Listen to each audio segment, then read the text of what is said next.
ওকে।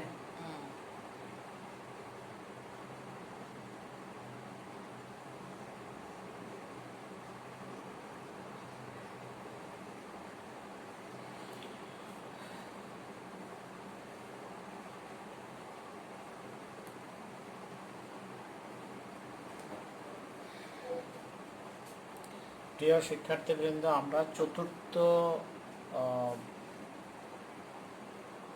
চতুর্থ লেকচারের একটা বিষয় সম্পর্কে একটু রিপিট করব। ওখানে মিশ্রণের প্রকৃতি নির্ণয় এই ধরনের একটা টপিক ছিল। মিশ্রণের প্রকৃতি নির্ণয়, ঠিক আছে, ওটা তো অসুবিধা নাই।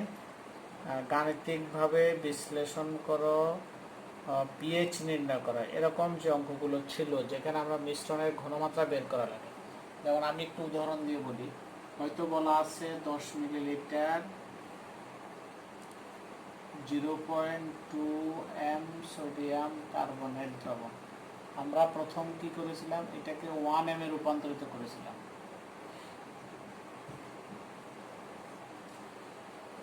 তারপর হয়তো এখানে আছে 15 মিলিলিটার 0.15 m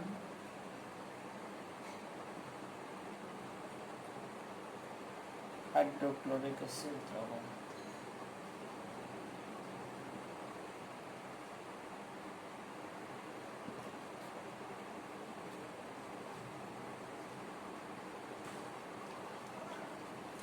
এরপরে আমরা এরকম বিক্রিয়া লিখছিলাম।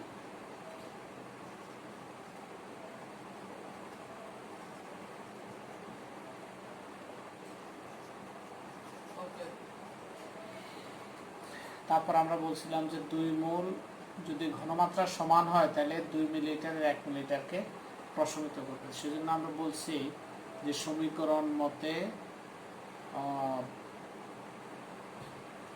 2.25 মিলিলিটার 1 m হাইড্রোক্লোরিক অ্যাসিড দ্রবণ কি করবে, তার অর্ধেক, যেহেতু 2 মিলিলিটার 1 মিলিলিটারকে প্রশমিত করে, আমরা এখান থেকে লিখছি ইকুইভ্যালেন্ট হলো 1.125 মিলিলিটার 1 m সোডিয়াম কার্বনেট দ্রবণ। এখানে সোডিয়াম কার্বনেট নিচে আমরা 2 মিলিলিটার, প্রশমিত হয়েছে 1.125, তাহলে রয়ে গেল কতটুকু?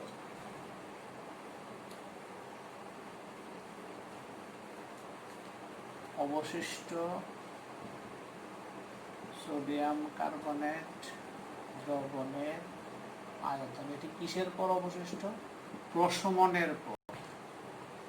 প্রশমনের পর অবশিষ্ট সোডিয়াম কার্বনেট দ্রবণের আয়তন আমরা 2 - 1.125 মিলিলিটার।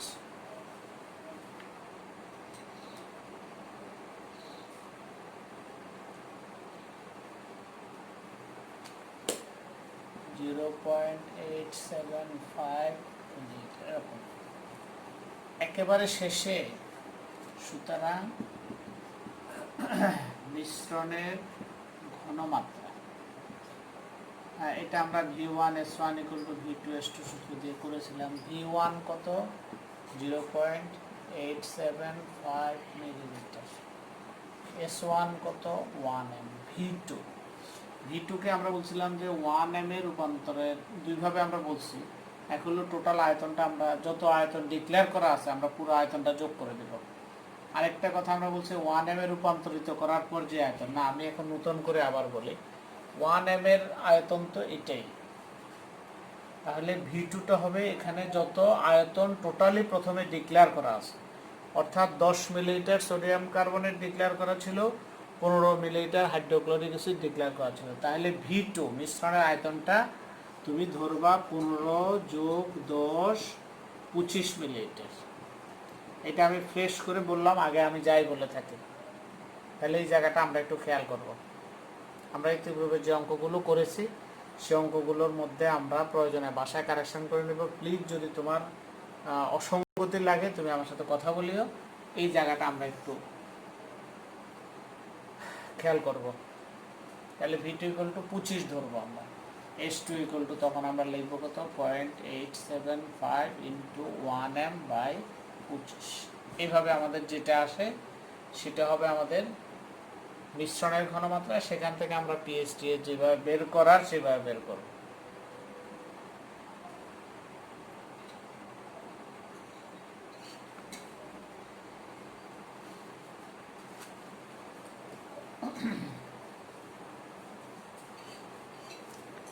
আরেকটা বিষয়ের দিকে আমরা একটু লক্ষ্য করি।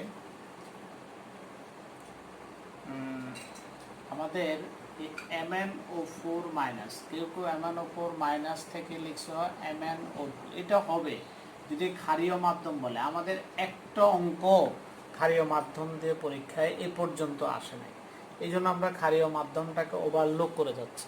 ক্ষারীয় মাধ্যমের কথা আমরা বেশি একটা আলোচনা করছি না, পরে আমরা একবার বলবো যে ক্ষারীয় মাধ্যম হলে কীভাবে কী করা লাগবে। তো অর্থাৎ আমাদের যে অঙ্কগুলো আমাদের পরীক্ষায় এই যাবৎকালে যত অঙ্ক আসছে সব অঙ্কগুলো অম্লীয় পটাশিয়াম পারম্যাঙ্গানেট দিয়ে আসছে। তো অম্লীয় পটাশিয়াম পারম্যাঙ্গানেট হলে এটা পরিবর্তিত হয়ে কি হয় Mn2+, তাহলে তুমি MnO2 লিখবা না, ঠিক আছে?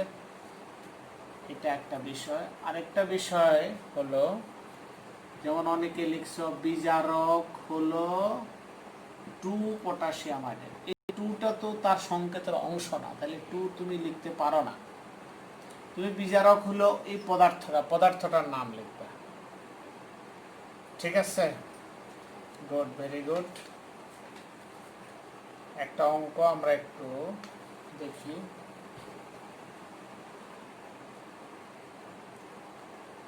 রাজশাহী বোর্ড 2019, এই অঙ্কটা আমরা দেখি অঙ্কটা কেমন আছে।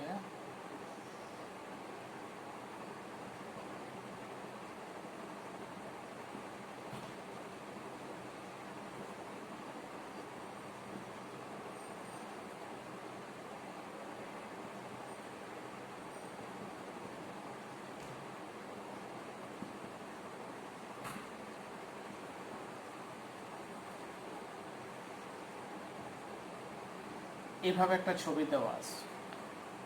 এখন গো দিয়ে প্রশ্নটাতে বলছে উদ্দীপকের জারক পদার্থের পূর্ণ প্রশমনে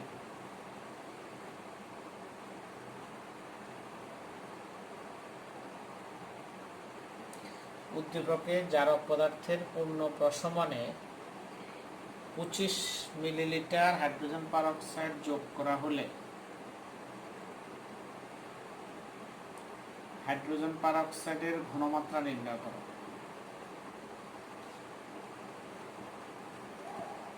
উদ্দীপকে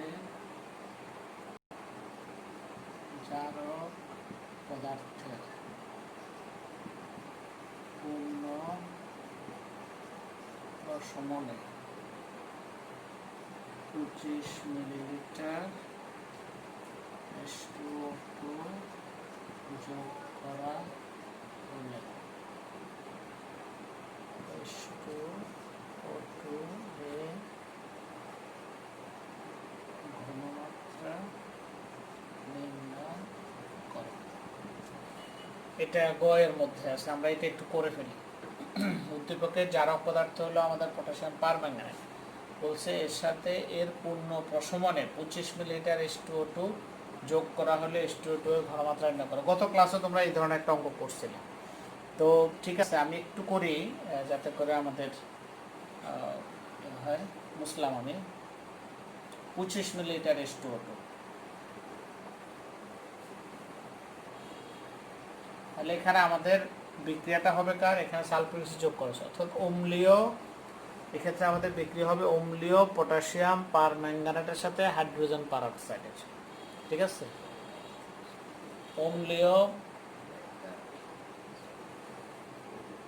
অম্লীয় পটাশিয়াম পারম্যাঙ্গানেটের সাথে হাইড্রোজেন পারঅক্সাইডের বিক্রিয়া হবে। তাহলে এখন এই বিক্রিয়াটা অঙ্কের জন্য আমরা লিখবো কেমন করে? অঙ্কের জন্য যত কম লিখে পারা যায়, তুমি বেশি কোনো কথাবার্তার দরকার নাই, তুমি সিম্পলি লিখে যাও অম্লীয় পটাশিয়াম পারম্যাঙ্গানেট, তাহলে MnO4 মাইনাস, এটা রূপান্তরিত হয়ে কি হবে Mn2+। আমরা অঙ্ক শুরু করলাম। গ নাম্বারটা ঠিক এইভাবে তুমি শুরু করবে, আর বেশি কথার কোনো প্রয়োজন নাই। পারক্সাইড এটা রূপান্তরিত হয়ে কি হয়, O2। এখানে দুই পাশে সমান আছে কিনা আমরা প্রথমে এটা দেখতে হবে। দেখলাম ম্যাঙ্গানিজ একটা, অক্সিজেন দুইটা, এটা সমান আছে। তারপরে আমরা জারণ সংখ্যার সমতা করব। এখানে জারণ সংখ্যা কত 7, এখানে কত 2, তাহলে ডিফারেন্স কত 5। আমরা এদিকে 5টা ইলেকট্রন যোগ করব। একইভাবে এখানে হলো -2, এখানে হলো 0, এই দিকটা মোর পজিটিভ, ডিফারেন্স 2, এদিকে আমরা 2টা ইলেকট্রন যোগ করব। আর কিচ্ছু করা দরকার নেই। এখন দুই সমীকরণে তুমি শুধু ইলেকট্রন সংখ্যাকে সমান করে দাও, সমান করে দিয়ে যোগ করে দাও, বাস, ওকে। আর কিচ্ছু তোমার প্রয়োজন নেই। ইলেকট্রন সংখ্যা সমান করে তুমি এখন যোগ করে দাও। অঙ্কের জন্য এর বেশি কোনো কিছুরই প্রয়োজন নেই। তুমি যদি এখানে পানি লিখো, এখানে হাইড্রোজেন লিখো, অসুবিধা কিছু নাই, তবে প্রয়োজন নাই, আমি এই কথাটাই বলতেছি আর কি।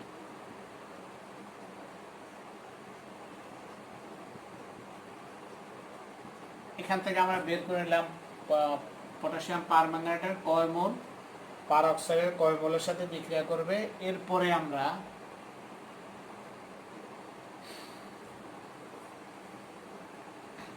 হয়েছে কেমন, এরপরে আমরা ওই সূত্রটাই ব্যবহার করব প্রশমনের ক্ষেত্রে। এটা যে ধরনের প্রশমনই হোক, অ্যাসিড খাপ প্রশমন হোক আর জারণ বিজারণ প্রশমন হোক, প্রশমনের ক্ষেত্রে V1S1 by V2S2 equal to X/Y। এখানে আমাদের দুইটা পদার্থ, একটা জারক আর একটা বিজারক। তো উপরের সব কিছু যদি আমরা জারকের জন্য ধরি, V1 জারকের আয়তন, S1 জারকের মোলারিটি, X জারকের মোল সংখ্যা, তাহলে নিচের সবগুলো হবে বিজারকের জন্য। তাহলে এখানে আমাদের জারক হলো potassium permanganate. V1 equal to potassium পারম্যাঙ্গানেটের আয়তন তোমার দেওয়া আছে কত, 15 মিলিলিটার। S1 পটাশিয়াম পারম্যাঙ্গানেটের ঘনমাত্রা আছে কত, 0.3 m। X পটাশিয়াম পারম্যাঙ্গানেটের মোল সংখ্যা কত বের হলো, 2। V2 ইকুয়াল টু হলো তোমার হাইড্রোজেন পারঅক্সাইডের আয়তন, বলছে 25 মিলিলিটার। হাইড্রোজেন পারঅক্সাইডের ঘনমাত্রা এটা তোমাকে বের করতে বলা হয়েছে। আর হাইড্রোজেন পারঅক্সাইডের মোল সংখ্যা তুমি কত বের করছো, 5। সবগুলো বসিয়ে দিলেই তুমি S2টা পেয়ে যাবে। S2 এর মানে কত সেটাই তোমার কাছে জানতে চাওয়া হয়েছে, ঠিক আছে? তা বসিয়ে দিলে হয়ে যাবে। এখানে ঘ নাম্বার যে অঙ্কটা ছিল সেটা আমরা একটু লক্ষ্য করি। এটা ছিল রাজশাহী বোর্ড 2019-এর কোনো একটা নাম্বারের গ আর কি। ঘটা আছে তোমার এরকম, উদ্দীপকের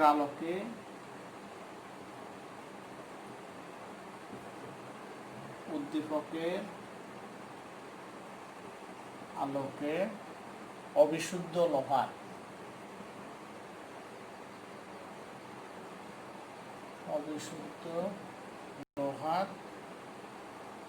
লোহায় ভেজালের পরিমাণ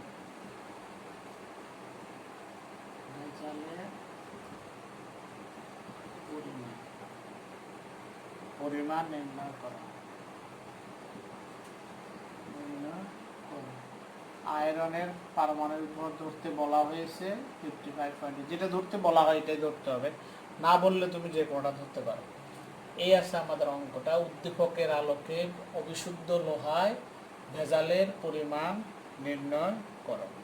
তুমি চিত্রটার দিকে যদি একটু লক্ষ্য করো, দেখো এখানে 1.5 গ্রাম অবিশুদ্ধ লোহা যোগ করা হয়েছে। অবিশুদ্ধ লোহা যোগ করা হয়েছে 15 মিলিলিটার 0.3 m পটাশিয়াম পারম্যাঙ্গানেট দ্রবণের সাথে। এখানে সালফিউরিক অ্যাসিড যোগ করা হয়েছে। তাহলে কি হবে, লোহাটা সালফিউরিক অ্যাসিডের সাথে বিক্রিয়া করে ফেরাস সালফেট তৈরি করবে। লোহা সালফিউরিকের সাথে বিক্রিয়া করে কি তৈরি করবে, ফেরাস সালফেট তৈরি করবে। সেই ফেরাস সালফেটের ফেরাস আয়ন পটাশিয়াম পারম্যাঙ্গানেটের পারম্যাঙ্গানেট আয়নের সাথে জারণ বিজারণ বিক্রিয়া সম্পাদন করবে। এখন যে অংশ বিক্রিয়া করবে সে অংশ বিশুদ্ধ। তাহলে আমরা উল্টোভাবে অঙ্কটা করতে হবে, যেহেতু এখানে আমাদের পটাশিয়াম পারম্যাঙ্গানেট দ্রবণের আয়তন দেওয়া আছে, এই আয়তনের এত মোলার পটাশিয়াম পারম্যাঙ্গানেট দ্রবণকে যে পরিমাণ লোহা প্রশমিত করতে পারবে সেটাই আমাদের হলো বিশুদ্ধতার পরিমাণ। তাহলে ভেজালের পরিমাণ থেকে বিশুদ্ধতার পরিমাণ আমাদের কমই হবে। আমরা একটু করে যাই অঙ্কটা। প্রথমে আমাদের সমীকরণটা লাগবে।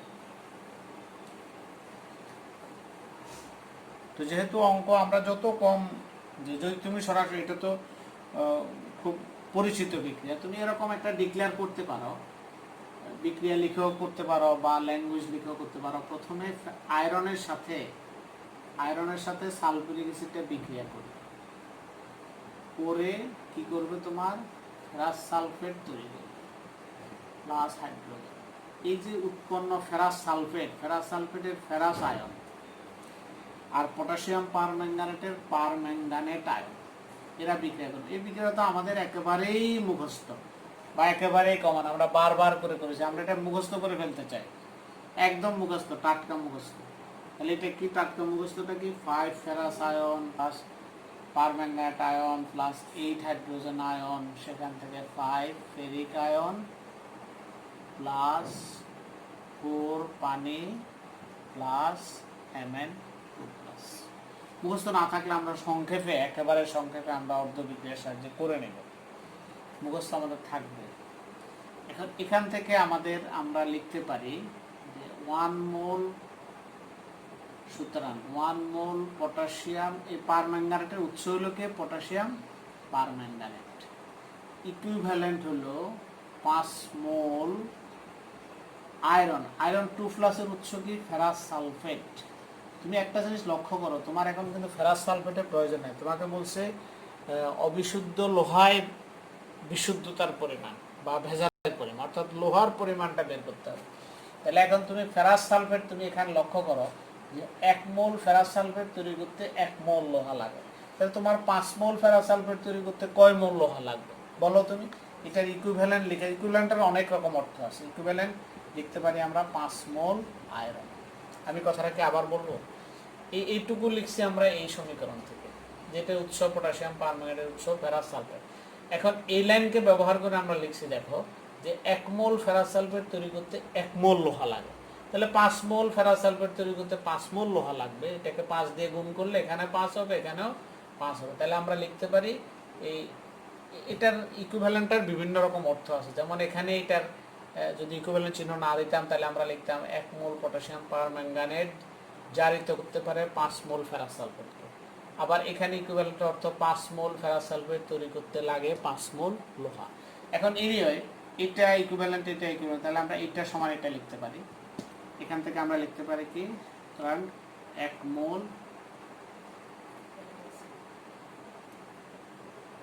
মোল পটাশিয়াম পারম্যাঙ্গানেট ইকুইভ্যালেন্ট হলো 5 মোল লোহা আয়রন। এখন পটাশিয়াম পারম্যাঙ্গানেটে যেহেতু আয়তন ঘনমাত্রা দেওয়া আছে, তাহলে এটার পরিবর্তে আমরা লিখি 1000 মিলিলিটার 1m পটাশিয়াম পারম্যাঙ্গানেট দ্রবণ। আর লোহার যেহেতু আমরা পরিমাণ বের করা লাগবে, ভর বের করা লাগবে, সেজন্য আমরা এখানে লিখব 1 মোলের পরিবর্তে লিখব 55.85 গ্রাম। তারপরে সিম্পলি আমাদের পটাশিয়াম পারম্যাঙ্গানেট প্রশ্ন দেওয়া আছে কত, 15 মিলিলিটার 0.3m পটাশিয়াম পারম্যাঙ্গানেট দ্রবণ। ইকুইভ্যালেন্ট কত হবে, 5 গুণ 8 5 গুণ 15 গুণ 0.3 কত 1000 গ্রাম আয়রন, 1000 গ্রাম। একটু এই সাইডে লিখি, আমি আবার লিখতেছি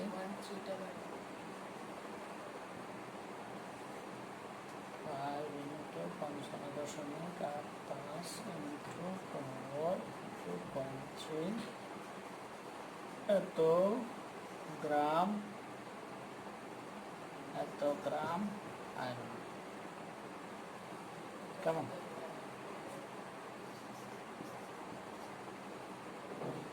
আচ্ছা, এখানে তোমার ক্যালকুলেট করলে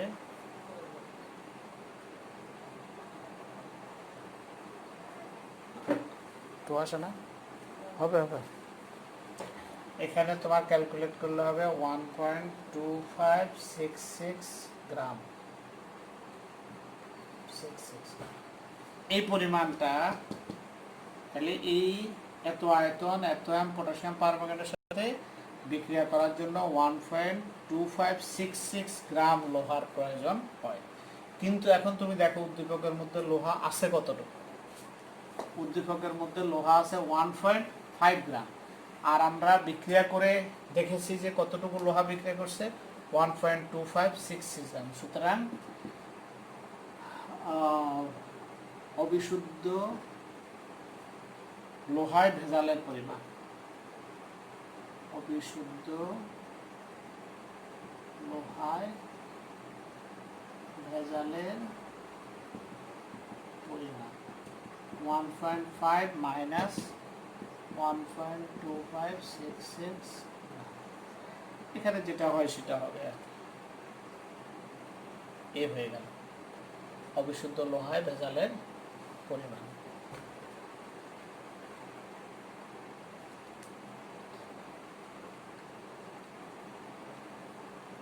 (0.2434 গ্রাম, 2434 গ্রাম। আমাদের এই পর্যন্ত অঙ্ক শেষ।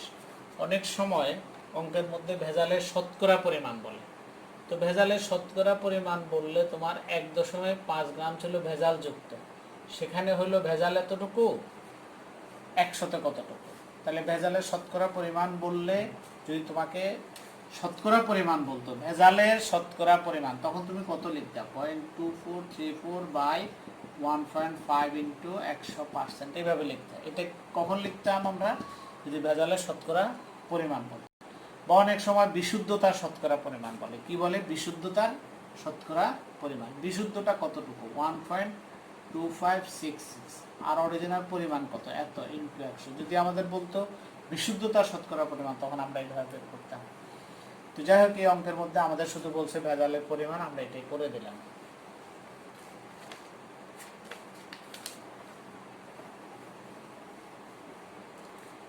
নেক্সট চলে আসি আমরা, আয়োডোমিথি নামে একটা টার্ম আছে, আয়োডোমিথি।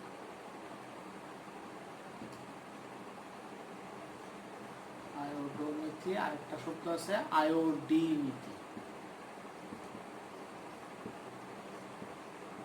আয়োডিমিথি।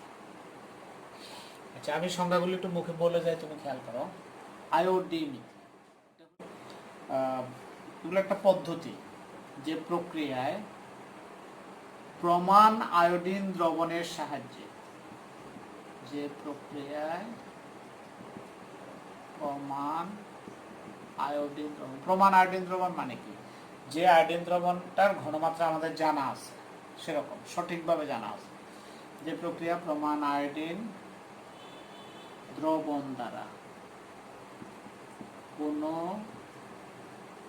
বিজারক পদার্থ যেমন সোডিয়াম থায়োসালফেট এর টাইট্রেশনের মাধ্যমে বিজারক পদার্থটির পরিমাণ নির্ণয় করা হয়। পরিমাণ নির্ণয় করা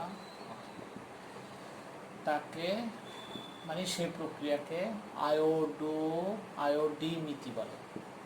আয়োডিমিথি বলে। তাহলে এখানে প্রমাণ দ্রবণটা কার? আয়োডিনের হলো প্রমাণ দ্রবণ।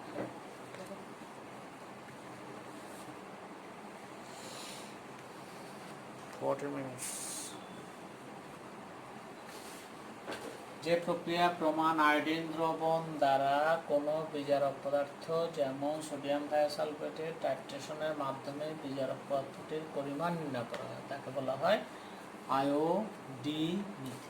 এখানে তাহলে সংগঠিত বিক্রিয়া কি? আয়োডিনের সাথে সোডিয়াম থায়োসালফেটের যে বিক্রিয়াটা, এই বিক্রিয়াটা আমরা ইতিমধ্যে পারি। আয়োডিন প্লাস সোডিয়াম টেট্রাথায়োনেট এই যৌগটার নাম হলো সোডিয়াম টেট্রাথায়োনেট। থায়োনেট। এই বিক্রিয়াটা হলো আমাদের আয়োডিমিথিল। যদি আমরা আয়ন আকারে লিখি, আয়ন আকারে লিখতেও আমরা অভ্যস্ত। Iodine plus H2O3 H2 S4O6 -2 plus 2 minus।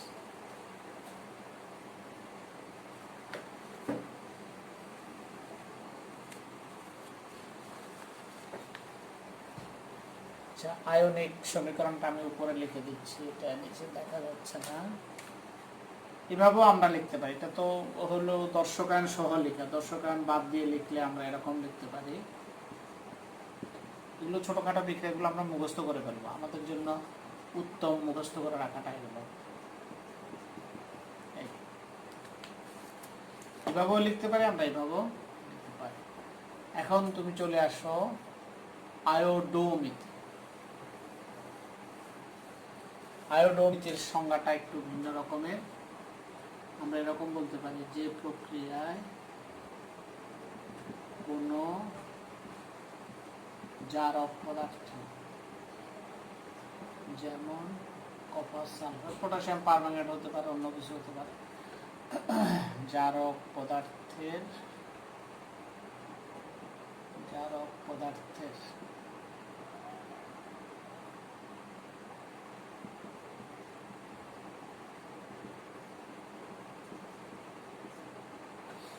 দ্রবণের নির্দিষ্ট আয়তনের সাথে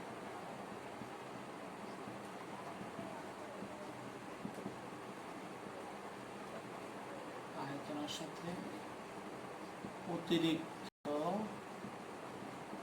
পটাশিয়াম আয়োডাইডের বিক্রিয়া ঘটিয়ে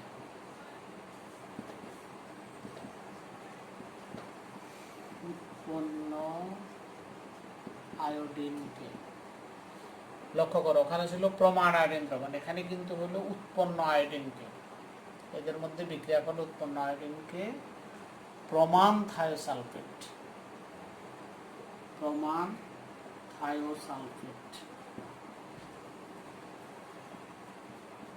থায়োসালফেট দ্রবণ দ্বারা টাইট্রেশন করে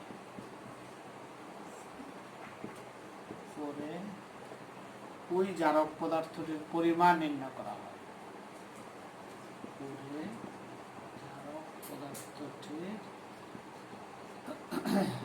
পরিমাণ নির্ণয় করা হয়, তাকে আয়োডোমিথি বলে।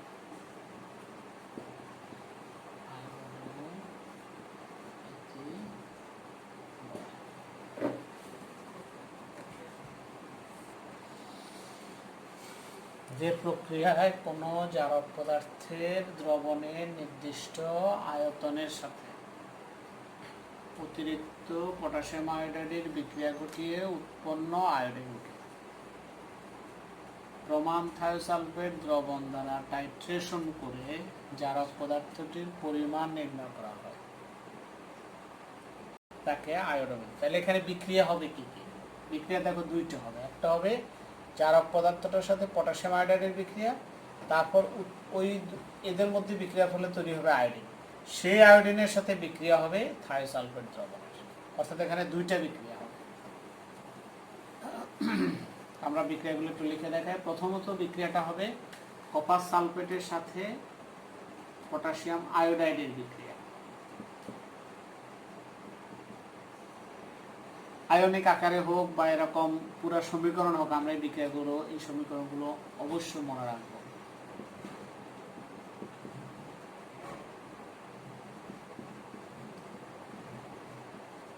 এই বিক্রিয়ার মাধ্যমে তৈরি হবে আয়োডিন। এখানে অন্য কোনো জারক পদার্থ হতে পারে, তাতে কোনো অসুবিধা নাই। জারক পদার্থের সাথে পটাশিয়াম আয়োডাইডের বিক্রিয়ার ফলে উৎপন্ন আয়োডিন, এই উৎপন্ন আয়োডিনের সাথে বিক্রিয়া হবে এখনকার সোডিয়াম থায়োসালফেট বা অন্য কোনো থায়োসালফেট, যেটাই হোক, থায়োসালফেটের বিক্রিয়ার মাধ্যমে আমরা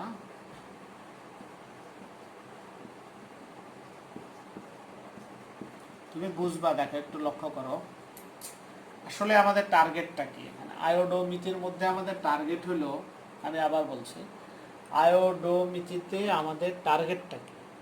আয়োডোমিথিতে আমাদের টার্গেট হলো জারক পদার্থটার পরিমাণ বের করা। আমাদের জানা আছে কি, আমাদের সোডিয়াম থায়োসালফেটের ঘনমাত্রা জানা আছে, এটা আমাদের জানা, এটা আমাদের জানতে হবে। কিন্তু দেখো লক্ষ্য করো তুমি, কপার সালফেটের সাথে সোডিয়াম থায়োসালফেটের সরাসরি কোনো বিক্রিয়া নাই, সে তাকে চিনে না, তার সাথে তার দেখা সাক্ষাৎ নাই, কোনো সম্পর্ক নাই, কিন্তু আমরা এর মাধ্যমে এর পরিমাণ বের করব। তো সেটা কিভাবে? আয়োডিনকে আমরা সেতু হিসাবে স্থাপন করব, আয়োডিনের মাধ্যমে আমরা দুইজনের মধ্যে একটা সম্পর্ক স্থাপন করব। তাহলে আমাদের টার্গেট হলো কপার সালফেট তথা জারক পদার্থের পরিমাণ বের করা। ব্যবহার করব কি, এই প্রমাণ, থায়োসালফেট প্রমাণ। এখান থেকে দুটো সমীকরণ থেকে আমরা লিখতে পারি 2 মোল সোডিয়াম থায়োসালফেট ইকুইভ্যালেন্ট। দেখো 2 মোল সোডিয়াম থায়োসালফেটের সাথে বিক্রিয়া করার জন্য কয় মোল আয়োডিন লাগবে? 1 মোল আয়োডিন লাগবে, 1 মোল আয়োডিন। সেই 1 মোল আয়োডিন তৈরি করতে কয় মোল কপার সালফেট লাগবে? 2 মোল কপার সালফেট।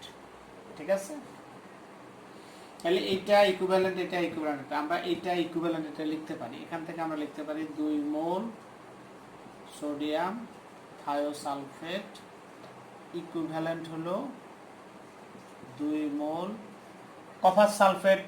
আমরা লিখতে পারি অনেক সময় আমাদের শুধু কপার আয়নের পরিমাণ বের করতে বলে, আমরা 2 মোল কপার আয়নও লিখতে পারি, যেটা বের করতে বলে আমরা সেইভাবে লিখবো আর কি। আমি এখানে কপার আয়ন লিখলাম, তাহলে সেখান থেকে আমরা লিখতে পারি 1 মোল সোডিয়াম থায়োসালফেট ইকুইভ্যালেন্ট হলো 1 মোল কপার। এইভাবে এই সম্পর্কের মাধ্যমে দেখো আলটিমেটলি সোডিয়াম থায়োসালফেটের সাথে কপার একটা সম্পর্ক তৈরি হয়ে গেছে, যদিও এদের মধ্যে সরাসরি কোনো বিক্রিয়া নাই। তাহলে আয়োডোমিথের মাধ্যমে এইভাবে আমরা জারক পদার্থের পরিমাণ বের করতে পারি। একটা অঙ্ক করলে আশা করি আমাদের আরো অনেক পরিষ্কার হয়ে যাবে।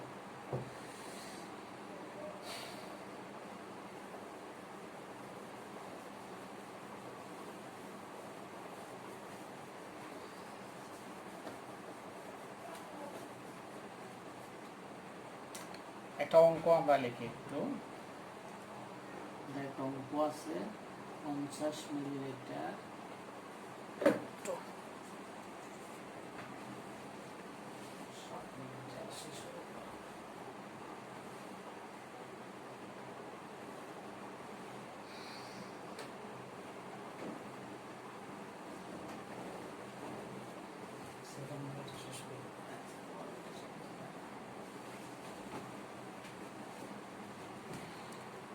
আচ্ছা ওকে, আমরা একটু খেয়াল করে 50 মিলিলিটার কপার সালফেট দ্রবণে অতিরিক্ত পটাশিয়াম আয়োডাইড যোগ করে, এটা হচ্ছে ঠিক আছে, যোগ করে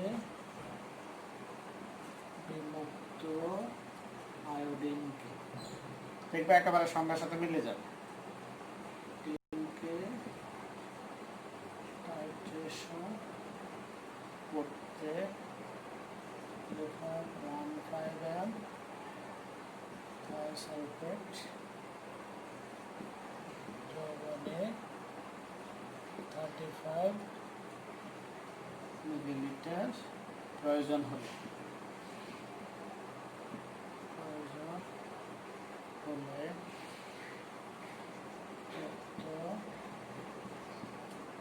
সালফেট দ্রবণে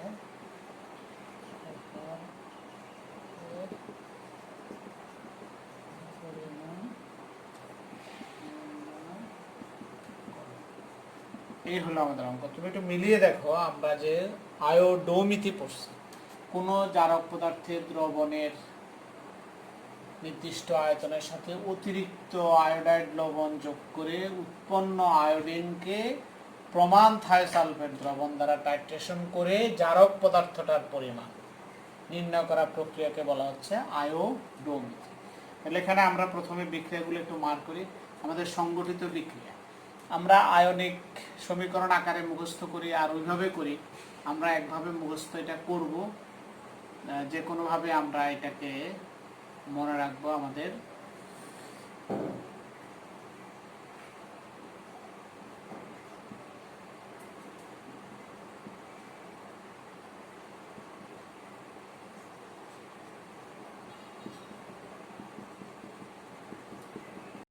এটা হলো আমাদের কপার সালফেটের সাথে পটাশিয়াম আয়োডাইডের বিক্রিয়ার মাধ্যমে যে আয়োডিন তৈরি হচ্ছে সেই বিক্রিয়া। উৎপন্ন আয়োডিনের সাথে সোডিয়াম থায়োসালফেটের বিক্রিয়া ঘটবে। আমাদের দেখো, লক্ষ্য করো, আমাদের বের করতে হবে কপার আয়নের পরিমাণ। সোডিয়াম থায়োসালফেটের আয়তন ঘনমাত্রা দেওয়া আছে, তাহলে এর সাথে এর একটা সম্পর্ক সেট করা লাগবে। আমি আবার বলছি, সোডিয়াম থায়োসালফেটের আয়তন ঘনমাত্রা দেওয়া আছে, বের করতে হবে কপার আয়নের পরিমাণ। তাহলে এর সাথে এর একটা সম্পর্ক আমাদের তৈরি করা লাগবে, কিন্তু এর সাথে সরাসরি সম্পর্ক নাই। আমরা আয়োডিনের মাধ্যমে এদের দুইজনের একটা সম্পর্ক তৈরি করে দিব। আমরা এখানে লিখতে পারি সমীকরণ মতে 2 মোল সোডিয়াম থায়োসালফেট ইকুইভ্যালেন্ট 1 মোল আয়োডিন ইকুইভ্যালেন্ট 2 মোল। তোমাকে কপার আয়ন বলছে, তুমি কপার সালফেট লিখতে পারো, পরের লাইনে এসে কপার 2 মোল কপার সালফেটের মধ্যে 2 মোলই কপার আয়ন আছে, তুমি সরাসরি কপার আয়ন লিখলেই সুবিধা। আচ্ছা, তাহলে আমরা এটা ইকুইভ্যালেন্ট এটা লিখতে পারি। এখান থেকে আমরা লিখতে পারি 2 মোল সোডিয়াম। তুমি চাইলে সরাসরি এখানেও 2 এখানেও 2 চাইলে সরাসরি 1 লিখে দিতে পারো, কোনো অসুবিধা নাই। 1 মোল কপার আয়ন।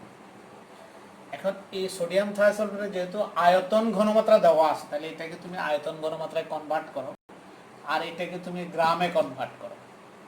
তাহলে আমরা এখান থেকে লিখতে পারি 1000 মিলিলিটার 1m সোডিয়াম থায়োসালফেট দ্রবণ ইকুইভ্যালেন্ট 63.5 গ্রাম কপার 2+।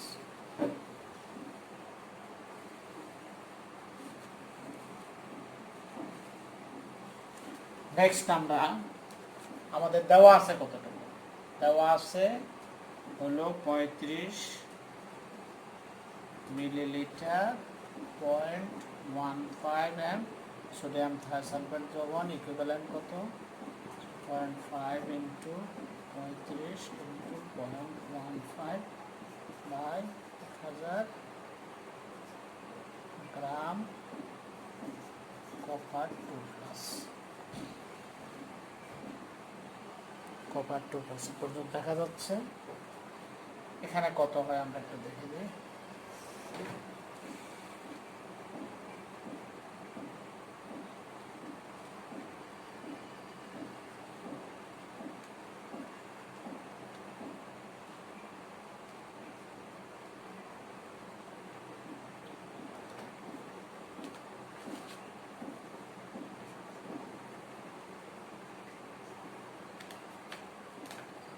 (0.333 গ্রাম কপার আয়ন দেখা যাচ্ছে না? ঠিক আছে, এখানে ক্যালকুলেট করলে আমাদের যে মানটা আসবে, (0.3334 গ্রাম কপার আয়ন। ঠিক আছে, এটাই আমাদেরকে করতে বলছে, কপার আয়নের পরিমাণ নির্ণয় করো।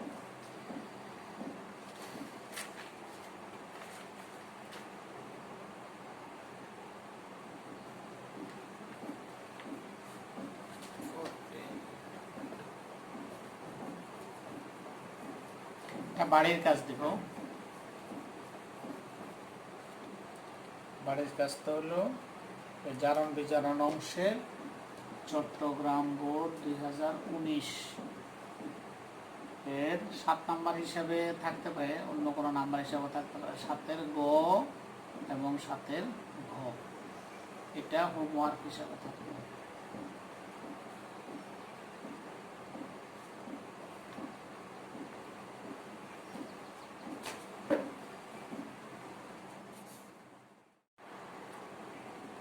প্রিয় শিক্ষার্থীবৃন্দ, তোমাকে একটা মাত্র বাড়ির কাজ দেওয়া হলো, যেখানে মাত্র 2টো অঙ্ক আছে।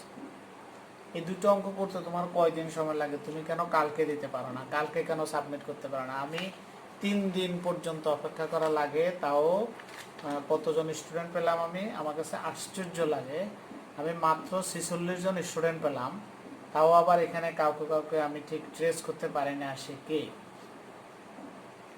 তো এটা যদি হয় তাহলে আসলে কি লাভ? মাত্র 46 জন 3 দিনের রেসপন্স, তুমি 2টো অঙ্ক করবা, এটা তো তুমি 1 ঘন্টা বসেই তো করতে পারো। 1 ঘন্টার ভিডিওটা দেখলা, আর 1টা ঘন্টা ব্যয় করে তুমি এটা করতে পারো। তুমি গুরুত্ব দিচ্ছ না আসলে। আমি এখানে যাদেরকে পেয়েছি, আমি তাদের রোল নাম্বারগুলো একটু লিখি। যাদেরকে আমি এই কালকের ক্লাসে যারা এই পর্যন্ত রেসপন্স করছো, আমি তাদের রোল নাম্বারগুলো একটু লিখি। এই যদি হয় অবস্থা, তাহলে আর কি লাভ এইসব করে টোরে? আমি তো তেমন কোনো বেনিফিট খুঁজে পাচ্ছি না।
একটা রোল নাম্বার পাওয়া গেছে 117। কিসের 117 সেটা আমি জানি না।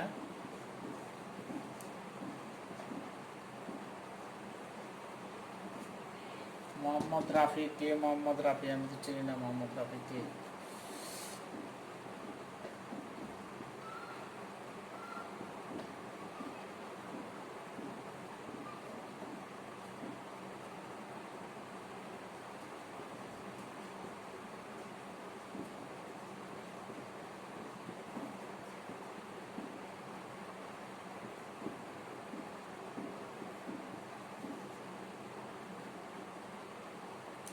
এই হইল টোটাল যারা রেসপন্স করছে।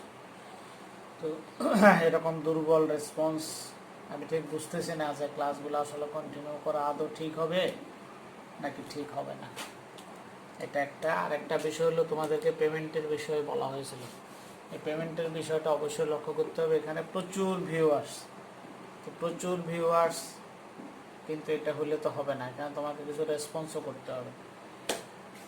সুতরাং পেমেন্টের বিষয়টা যারা জানো না, পেমেন্টের বিষয়টাও তোমাকে অবশ্যই ইয়ে করতে হবে, অ্যাড্রেস করতে হবে। আর যে অঙ্কটা দিলাম, আমি মাত্র 2টো অঙ্ক তোমাকে দিচ্ছি। এই 2টো অঙ্ক কেন তুমি কালকে কেন সাবমিট করতে পারবে না? তাহলে কালকে যদি তুমি সাবমিটটা করলে তো আমি পরশু আরেকটা ক্লাস নিতে পারি, তো আমরা একটু অগ্রসর হতে পারি। আরেকটা ইচ্ছা আমার ছিল, সেটা হলো জৈব রসায়নটার সাথে সাথে একটু শুরু করা। জৈব রসায়ন তুমি ভুলে গেছো, এটা কোনো সমস্যা না, কিন্তু আমরা একটু একটু করে জৈব রসায়ন আলোচনা করলে আবার জৈব রসায়নটা আমাদের চাঙ্গা হয়ে যাবে। তো সেটার জন্য জৈব রসায়নটাও আমরা একটু করে ধরতে হবে এবং ক্লাস সংখ্যা আমরা বাড়াবো। কিন্তু ক্লাস সংখ্যা আমি কখন বাড়াবো? যখন আগ্রহটা দেখবো। এখন একটা দুইটা অঙ্ক তুমি করবা, এটার জন্য তুমি সময় নিচ্ছ 3 দিন, তাহলে আমি কেমন করে আরেকটা ক্লাস দেব? সুতরাং কালকেই তোমরা যারা এই কাজ করবা, আমি বাকি রোল নাম্বারগুলোর বিষয়ে আমি সিদ্ধান্ত নিব। আগের ক্লাস পরের ক্লাসের দুটো রোল নাম্বার আমি মিলাবো, মিলিয়ে তোমরা যে গ্রুপে ঢুকছো, তোমরা যাকে খুশি তাকে গ্রুপে ইনভাইট করে নিলে তো হবে না। গ্রুপের মেম্বারের সংখ্যা অনেক, প্রচুর। এত মেম্বার তোমরা কেন ইনভাইট করছো? তো গ্রুপে এত মেম্বার ইনভাইট হলে তো হবে না, এগুলো তো হবে না। আমি আগের ক্লাসের সাথে মিলিয়ে দিব এটা। তাহলে তোমার সাথে কথা হলো, তুমি পেমেন্টের বিষয়টা তুমি লক্ষ্য করতে হবে, আর অঙ্কটা তুমি কালকে সাবমিট করো। তাহলে আমি পরশু দিন একটা ক্লাস নেই, যেখানে জৈব রসায়নেরও কিছু অংশ আমাদের থাকবে। তো এই পর্যন্ত থাকলো। সবাই ভালো থাকো। আসসালামু আলাইকুম রহমতুল্লাহ বারাকাতুহু।